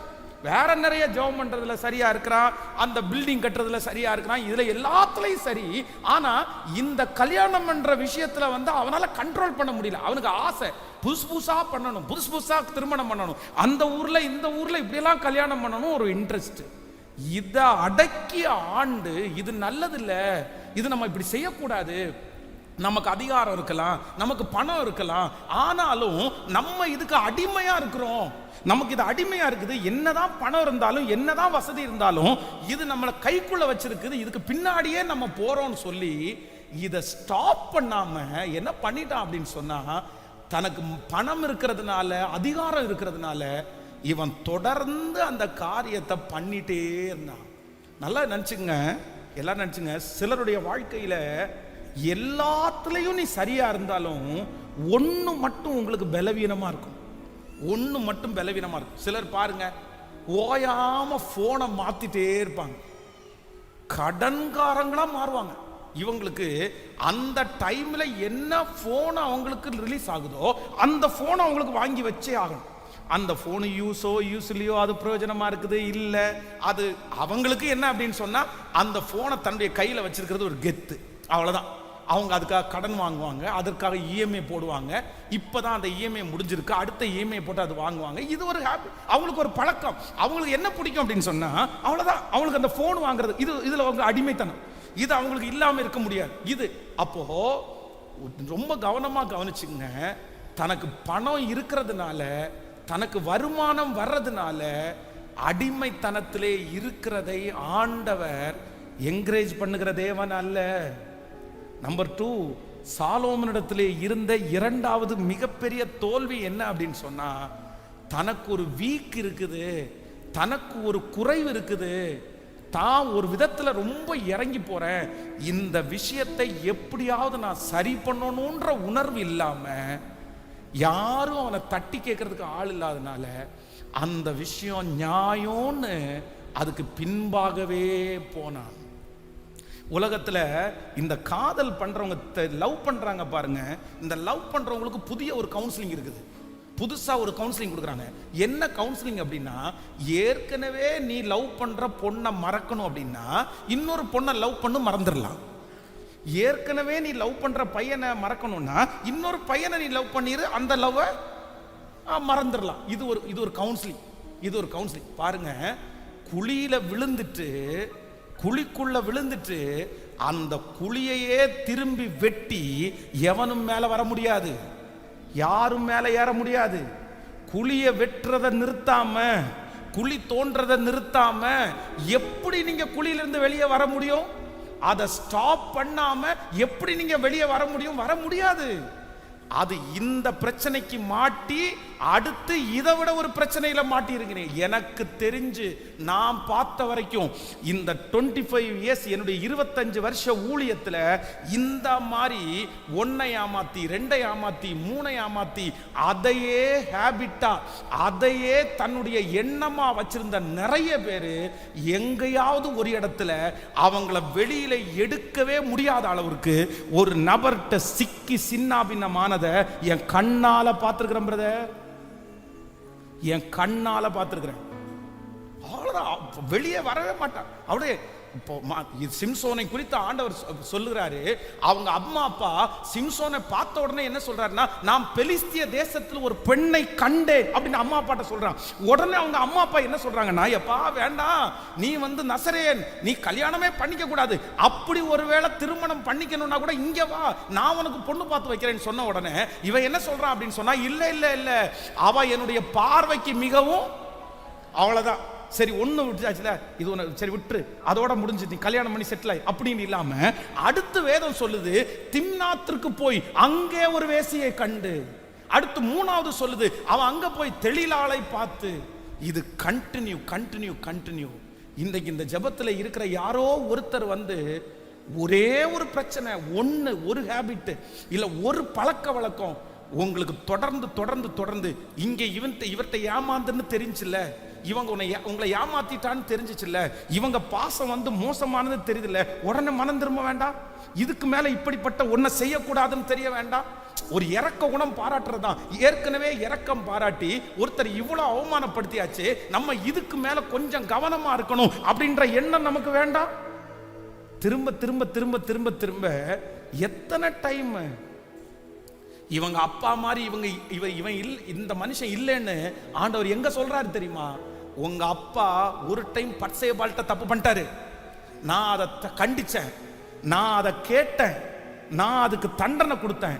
அதற்கு பிறகு வயசானதுக்கு பிறகு அபிஷான்ற ஒரு பொண்ணை கொண்டு நிறுத்தினதுக்கு அப்புறம் கூட வேதம் சொல்லுது அந்த காரியத்தை தாவீது பண்ணவே இல்லை. ஏன் அப்படின்னா,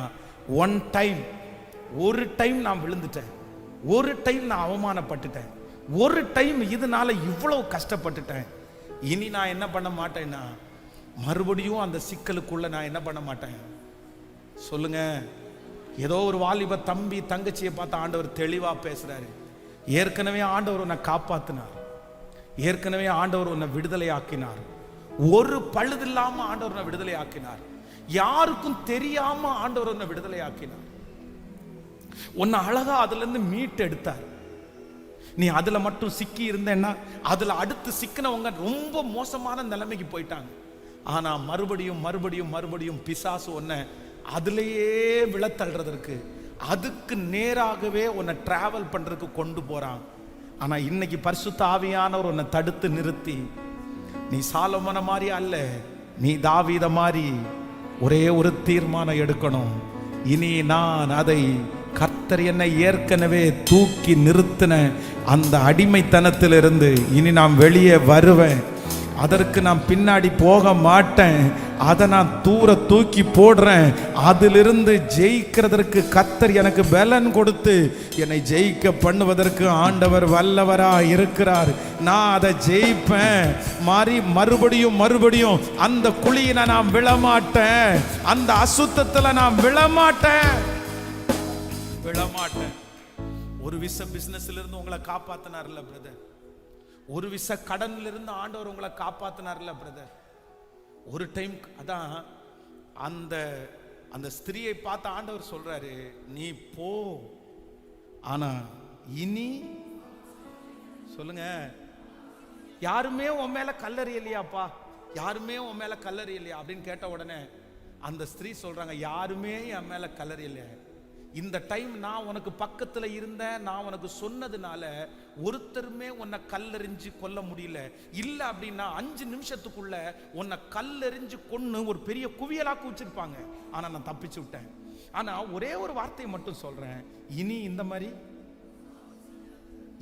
மாதிரி இந்த சத்தத்தை கேட்கிற யாரோ ஒருத்தரத்துல ஆண்டவர் அப்படிதான் சொல்றாரு, இனி இந்த மாதிரி பண்ணாத, இனி இந்த மாதிரி பண்ணாத. அடிக்கடி கடிந்து கொள்ளப்பட்டும் தன் பிடரியை கடினப்படுத்துகிறவன் சகாயமின்றி சடுதியிலே நாசம் அடைவான் என்று. ஒரு லிமிட் வரைக்கும் தான் ஆண்டவர் வர முடியும். ஆனா பிசாசு என்ன பண்ணுவான் அப்படின்னா, உங்கள்கிட்ட ஒரு வீக்னஸ் கண்டுபிடிச்சிட்டான்னு வைங்களேன், உங்கள்கிட்ட இதுல நீங்க வீக்னு கண்டுபிடிச்சா அதுலயே உங்களை டிராவல் பண்ண வைப்பான், அதுலயே டிராவல் பண்ண வைப்பான். பிரதர், கடன் வாங்குறத 4 நாள் கர்த்தர் உங்களை 4 டைம் தப்பிச்சு விட்டார் பிரதர், திரும்ப திரும்ப போய் விழாதீங்க பிரதர். அது உங்க வீக்னஸ் பிரதர், அது உங்களை வீக்னஸ். அந்த வீக்னஸ் இருந்து நீங்க வெளியே வராம கர்த்தாவே கர்த்தாவே கர்த்தாவேன்னு கூட்டா எப்படி ஆண்டவர் உங்களை தூக்கி எடுக்க முடியும்? இது உங்க தோல்வி, நீங்க மாத்திக்கிங்க. எங்க போனாலும் நிலைவரமா இல்லாதது அது நீங்க உங்க மேல மிஸ்டேக். நீங்க பக்கத்துல இருக்கிற அத்தனை பேரையும் குற்றப்படுத்தி அவன் தான் நீங்க எத்தனை பேரை குற்றப்படுத்தி சொல்லுவீங்க? கிடையாது. நீங்க சரியில்லை பிரதர், நீங்க ரெடியாகுங்க பிரதர், நீங்க அதை கண்டினியூ பண்ணாதீங்க. இந்த சாலோமோனிடத்துல இருந்த 2வது மிகப்பெரிய தோல்வி ஒரு கல்யாணம் இல்லை, அதுலயே எந்த அளவுக்கு விழுந்துட்டான் அப்படின்னு சொன்னா, இந்த ஸ்திரீகள் எல்லாரும் சேர்ந்து அவனுடைய இருதயத்தை வழி விலகி போக பண்ணி, அப்பா எவ்வளவு பெரிய நீதிமான், அப்பா உடன்படிக்கை பெட்டியை கொண்டு வரதுக்கு எவ்வளவு வருத்தப்பட்டு எவ்வளவு இதா கொண்டு வந்தாரு. ஆனா இந்த பிள்ளை போய் பக்கத்து ஊர்ல போய் விக்கிரகத்துக்கு முன்னாடி நின்றுட்டு இருக்குது. விக்கிரக கோயிலை கட்டி கொடுக்க போச்சு. யாரு அபிஷேகம் பண்ணது? யாரு ஞானத்தை கொடுத்தது? யாரு இவ்வளவு பெரிய அளவுக்கு உயர்த்தது? யாரு? சேவா நாட்டினுடைய ராஜஸ்திரீ வந்து ஞானத்தை ஆச்சரியப்படுற அளவுக்கு கொடுத்த ஞானத்தை யார் கொடுத்தா? கர்த்தர். கர்த்தர் ஏசப்பா ஆசீர்வதிச்சார். உங்க பிள்ளைகளுக்கு இந்த வார்த்தையை கண்டிப்பா போட்டு சொல்லுங்க, இந்த வசனத்தை சொல்லுங்க. ஆசீர்வதிக்கப்பட்ட ஒவ்வொரு அம்மா அப்பாவும் சொல்லுங்க, உங்க பிள்ளைய விட்டுறாதீங்க, உங்க பிள்ளைகளுக்காக திறப்புல நில்லுங்க. உங்க பிள்ளை ஆண்டவரை சேவிக்கணும், உங்க பிள்ளை அந்நிய மார்க்கமா போக கூடாது. நீங்க சொல்லி கொடுங்க. ஏன் அப்படின்னா ஆண்டவர் வந்து பார்த்துட்டு சும்மா இருக்கிற தேவன் அல்ல. அல்லேலூயா. எத்தனை பேர் ஒப்பு கொடுக்க போறீங்க? எத்தனை பேர் ஒப்பு கொடுக்க போறீங்க? இன்று கண்ட எகிப்தியனை இனி என்றும் காண்பது இல்லை.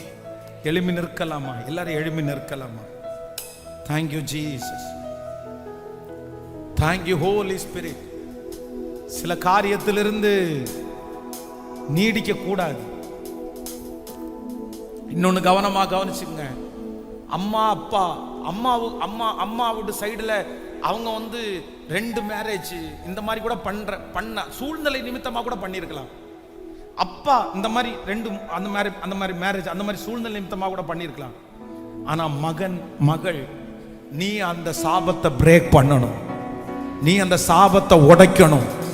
நீ எவ்வளவு பிரச்சனை வந்தாலும் அந்த ஒரு கணவனோட ஒரு மனைவியோட நான் வாழ்ந்து அவ்வளவு சோதனையின் மத்தியில் நான் நிப்பேன்னு நீங்க ஒரு பேர் வாங்கணும்.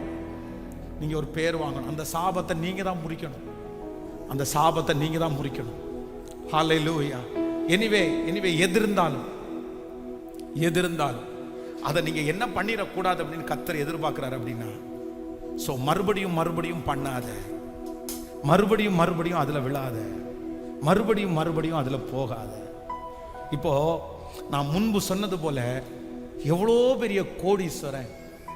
பெரிய கோடீஸ்வரன் அநியாயத்துக்கு கர்த்தர் அவனோட ஒரு ஜெபம் பண்ண உடனே ஆண்டவர் முன்னாடி வந்து நின்று, உன் விண்ணப்பத்தை கேட்டேன், உன் ஜெபத்தை நான் கேட்டுட்டான்ப்பா, நீ கேளாத ஐஸ்வர்யத்தை உனக்கு, நீ கேட்ட ஜெபம் எனக்கு பிடிச்சிச்சுன்னு சொன்னார்ல, அதே தேவனாகிய கர்த்தர் கடைசி முடியும் போது வேதம் சொல்லுது, அவன்கிட்ட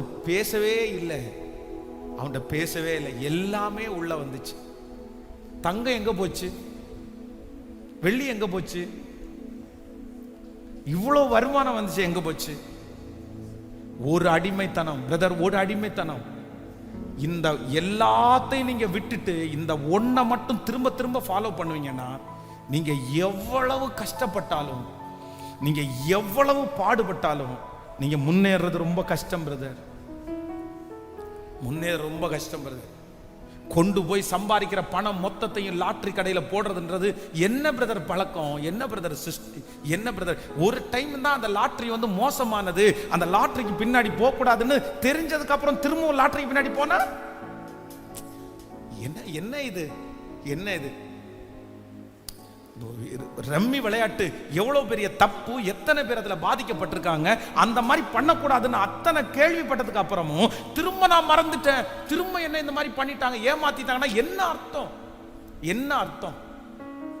இந்த மாதிரி தான் கடன் ஃபர்ஸ்ட் கொடுப்பாங்க, அதுக்கு அப்புறம் நம்மளை வந்து ரொம்ப சிக்கல்ல மாட்டி விடுவாங்கன்னு எத்தனை பேருடைய அதை கேட்டதுக்கு அப்புறம் இன்னும் நீங்க வெளியே வரலன்னா கண்டினியூவா உங்களை அப்படி கொண்டு போயிட்டு தான் இருக்குமா? நீங்க ஸ்டாப் பண்ண மாட்டீங்களா?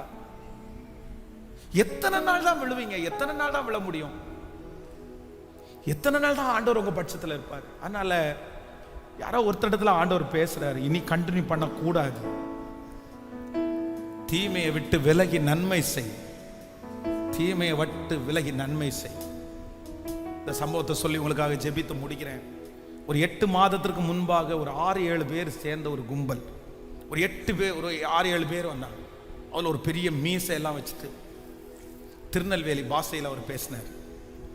5 பேர் 6 பேர் வந்து நின்று என்கிட்ட அதே மாதிரி ஒரு ப்ரேயர் முடியும் போது வந்து நின்று இந்த மாதிரி சொன்னாங்க, நாங்கள் வந்து மீனவர் இதுல இருந்து வர்றோம், போட்டெல்லாம் உடஞ்சி போச்சு, எங்களுக்கு ஒரு ஹெல்ப் பண்ணணும் அப்படின்னு சொன்ன உடனே, சரி என்னடா இவ்வளோ இழந்து போனாங்களேன்னு சொன்ன உடனே ஒரு 1500 ரூபாய் என் கையில் இருந்துச்சு. 6-7 பேர் இருந்ததுனால சரி இந்த 1500 ரூபா வச்சுக்கோங்க அப்படின்னு சொல்லி கொடுத்தேன். கொடுத்த உடனே இது எங்களுக்கு போதாது, இன்னொரு 500 ரூபா கூட கொடுத்தீங்கன்னா நல்லா இருக்கும் அப்படின்னு சொன்னாங்க. சரி நான் இன்னும் ஒரு 500 ரூபாவை வாங்கி அவங்களுக்கு கொடுத்து 2000 ரூபாவை கொடுத்து அவங்களுக்காக ஜோம் பண்ணி, சரி நல்லா இருக்கும், உங்கள் பிஸ்னஸை கடவுள் ஆசீர்வதிப்பார், ஏசப்பாவை நம்புங்க அப்படின்னு சுவிசேஷன் சொல்லி அனுப்பி விடுறேன். நான் மறக்கல. இப்போ போன வெள்ளிக்கிழமை அதே 6 பேர் வந்துட்டாங்க. நான் வந்து அவங்கள பார்த்த உடனே கண்டுபிடிச்சிட்டேன். ஏன்னா மீசக்காரரை மறக்க முடியுமா? எதை மறந்தாலும் மீசையை மறக்க முடியலையே. பார்த்த உடனே கண்டுபிடிச்சிட்டேன், இவங்க தான் கண்டுபிடிச்சிட்டேன். கண்டுபிடிச்ச உடனே நான் மனசுல என்ன நினைக்கிறேன் அப்படின்னு சொன்னா, இவங்களுக்கு பிசினஸ் எல்லாம் ஆசீர்வதிக்கப்பட்டுச்சு போல தெரியுது, வாங்கின நன்றி கடனுக்கு திரும்ப வந்து காசை கொடுத்துட்டு கர்த்தருக்கும் ஒரு நன்றி சொல்லிட்டு போதான் வந்திருக்காங்க போலன்னு நினைச்சிட்டு இருக்கிறேன். ஆனா அவங்க என்ன பண்ணாங்க தெரியுமா? வந்துட்டு திரும்பவும் அதே அப்படியே டேப் ரிகார்டில் போடுற மாதிரி அச்சராம, நாங்கள் திருநெல்வேலியிலேருந்து இந்த கடலுக்கு பக்கத்துலேருந்து வர்றோம், நாங்கள் போட்டுக்கு போனோம், போட்டு உடஞ்சிச்சு, நஷ்டமாச்சு, வெள்ளத்தில் பாதிக்கப்பட்டவங்க நாங்கள், அன்னைக்கு என்ன சொன்னாங்களோ அதை அப்படியே சொல்லிட்டாங்க. சொன்ன உடனே மீசக்கார ஐயாவை பார்த்து சொன்னேன், ஐயா ஏற்கனவே 8 மாசத்துக்கு முன்னாடி நீங்க என்ன வந்து இங்க பாத்தீங்கல்ல அப்படின்னு. நானா பார்க்கவே இல்லைங்க உங்களை ஃபர்ஸ்ட் டைமா பார்க்குறேன். ஏப்பா எனக்கு ஞாபகம் எல்லாமே இருக்குமா? எப்படி அதை மறக்க முடியும்? நான் என்னென்னமோ சொன்னா அடி சொல்றேன். சரி ஓகே, இவர் நம்மகிட்ட ஏதோ போய் சொல்லணும்னு முடிவு பண்ணிட்டார். சரி உங்களுக்கு இப்போ என்ன வேணும்னு கேட்டேன். ஒரு 5000 ரூபா பணம் இருந்தா எதுக்கு அப்படின்னு கேட்டேன். நாங்கள் 6 பேர் பக்கத்தில் இருக்கிறோம், இன்னும் மதியம் சாப்பிட கூட இல்லை, வேற எதுக்குமே நீங்க பணம் தர வேண்டாம், எனக்கு சாப்பிட்றதுக்கு பணம் தந்தா போதும் அப்படின்னு. அப்படியா, சாப்பிடலையா?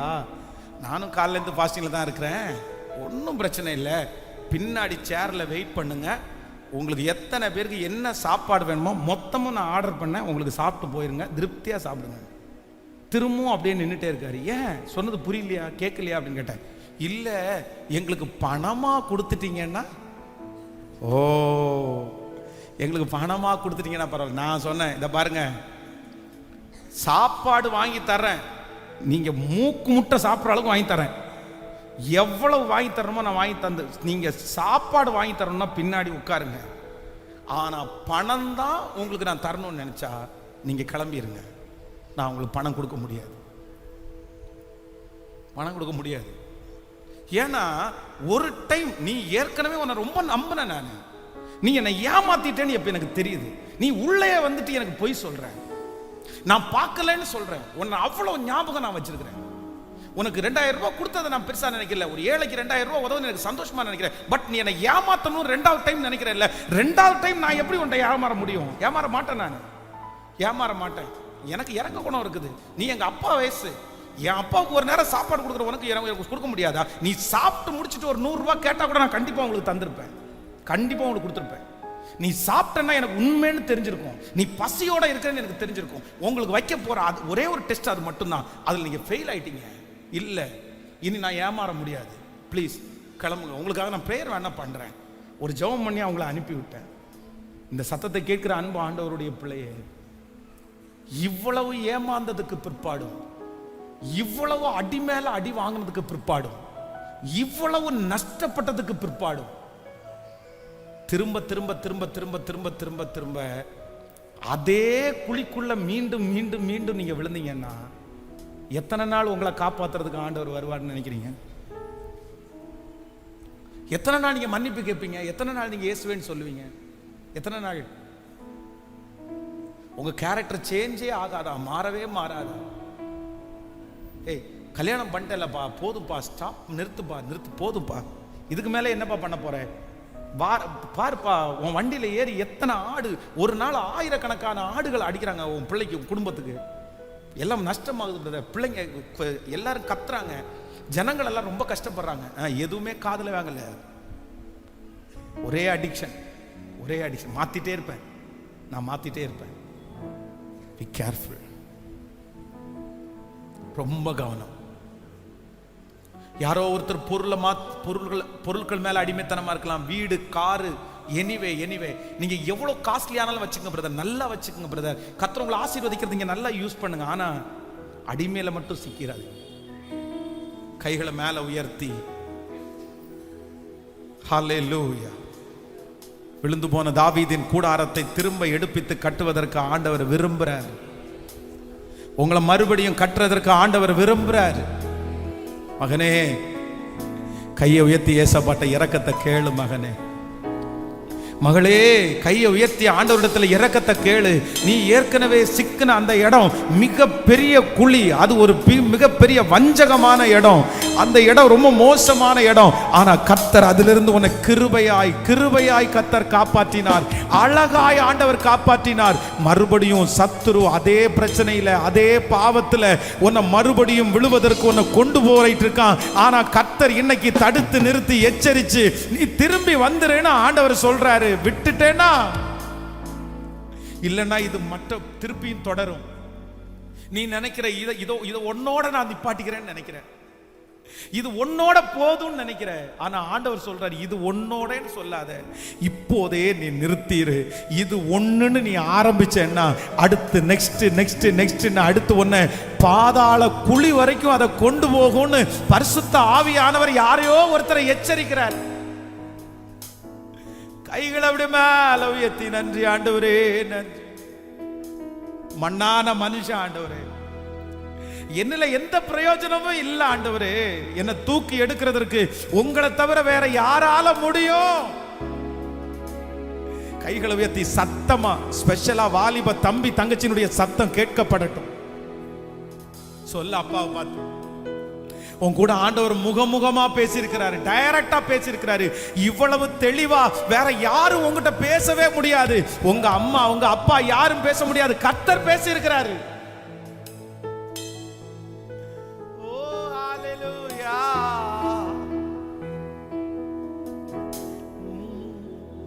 நன்றி ஆண்டவரே.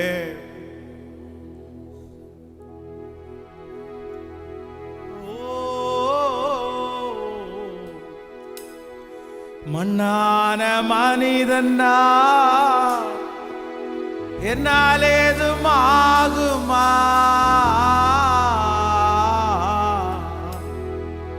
மண்ணான மனிதன்னா என்னால் ஏதும் ஆகுமா? உன் பிள்ளையாய் நான் வாழ முடியுமா? உன் பிள்ளையாய் நான் வாழ முடியுமா? பாவியின் மீது ஏன் இந்த அன்பு ஒன்று புரியலை?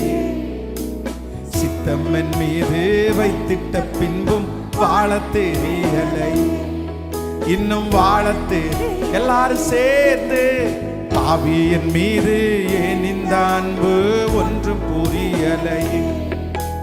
சித்தம் என் மீது வைத்திட்ட பின்பும் வாழ தெரியலையே. இன்னும் வாழ கைகள மேல தேவனே ஜீவனே,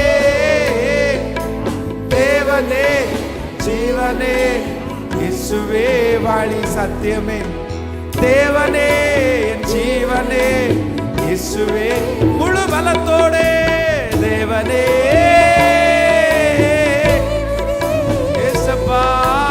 தேவனே ஜீவனே, இயேசுவே வழி சத்தியமே, தேவனே ஜீவனே, உன்னத தேவனே, உன்னத தேவனே, என்னை தேடலாகுமா? உன்னத தேவனே, என்னை தேடலாகுமா? உம்மோடு நான் வாழ முடியுமா? உம்மோடு நான் வாழ முடியுமா? ஆவியின் மீது ஏன் இந்த அன்பு ஒன்று புரியலை? சித்தமன் மீது வைத்திட்ட பின்பும் வாழ தெரியலை. இன்னும் வாழ தெரியலை. ஆவியின் மீது ஏன் இந்த அன்பு ஒன்றும் புரியலை? சித்தமன் மீது வைத்திட்ட பின்பும் வாழ தெரியலை. இன்னும் ரெண்டு கைகளை மேல உயர்த்தி, தேவனே அப்பா தூக்கி எடுக்க வாங்கப்பா, உங்க பிள்ளைய தூக்கி எடுக்க வாங்கப்பா. இப்போ இப்போ அந்த அடிமைத்தனத்திலிருந்து விடுதலை, இனி அந்த குழியில விடக்கூடாது. தேவனே ரதலரம் தனமௌரஹதலரபௌ சேகர்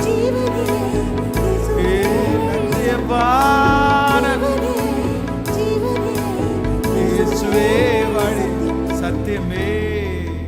உடைய ஊழியக்காரனாகிய நான் உங்க பிள்ளைகளுக்காய் தரப்புல நிக்கிறேன்.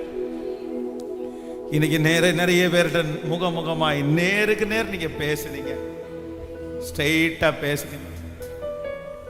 நீங்க நினைச்சா எவ்வளவு வேணாலும் ஆசீர்வதிக்கவும் முடியும், நீங்க நினைச்சா எவ்வளவு வேணாலும் எடுத்துக்கவும் முடியும். ஒருவனை தாழ்த்துறவரும் நீதான், ஒருத்தரை உயர்த்துகிறதும் நீங்க தான் ஆண்டவரே. எல்லாமே உங்க கையில உண்டானது ஆண்டவரே, எல்லாமே உங்க கையில உண்டானது ஆண்டவரே. சோத்திரம்பா. எந்த பிள்ளைகளுக்கு இந்த வார்த்தை இருதயத்துல போய் சேர்ந்துச்சோ, எப்படியாவது அந்த பொல்லாத குழியிலிருந்து என் பிள்ளைகளை தூக்கி எடுங்க சாமி, எடுங்கப்பா.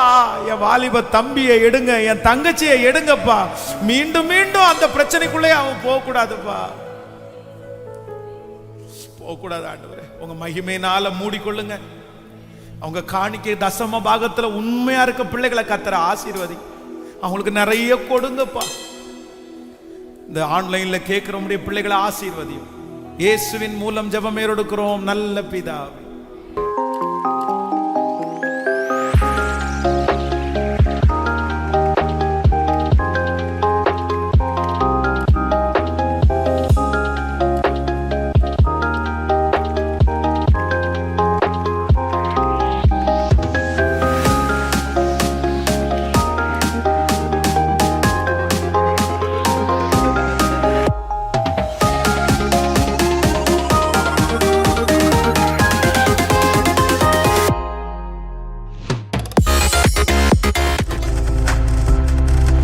நீங்கள் பார்த்துக் கொண்டிருப்பது உங்கள் ஜாய் டிவி. உங்கள் துக்கம் சந்தோஷமாய் மாறும்.